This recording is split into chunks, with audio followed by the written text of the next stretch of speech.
서희초 사건 발생 이후 교사들을 보호하기 위한 대책이 연이어 나왔지만 지난해 교권 침해로 인한 교권보호위원회가 4,200여 차례나 열린 것으로 나타났습니다.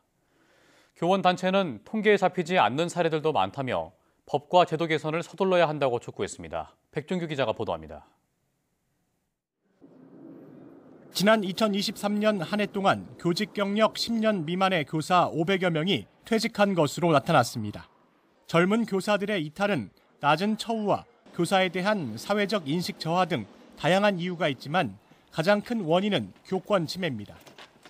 서희초 교사 사망 사건 발생 이후 교원의 정당한 생활지도 보호와 교육활동 방해 행위 대응 강화 등 다양한 대책이 쏟아졌는데 학교 현장에서 교권 침해 사례가 크게 줄지는 않았습니다. 지난해 교권보호위원회 개최 건수는 4,234건으로 1년 전보다는 감소했지만 여전히 최근 5년 상황을 보면 증가세가 이어지고 있습니다.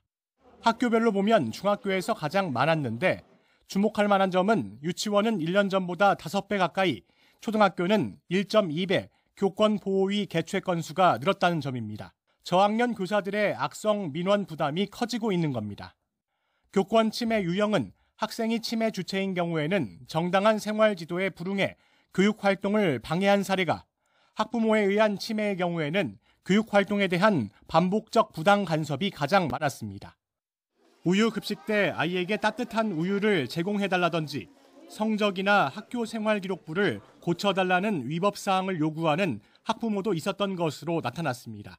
교원단체는 통계에 잡히지 않는 교권 침해 사례가 몇 배에 달할 것이라며 개정된 교권보호5법이 여전히 교사를 보호하기에 한계가 있어 법과 제도 개선을 서둘러야 한다고 강조했습니다. 교육부는 실태조사 결과를 토대로 현장에서 교육활동 보호 정책을 체감할 수 있도록 시도교육청과 함께 보완해 나갈 계획입니다. YTN 백종규입니다.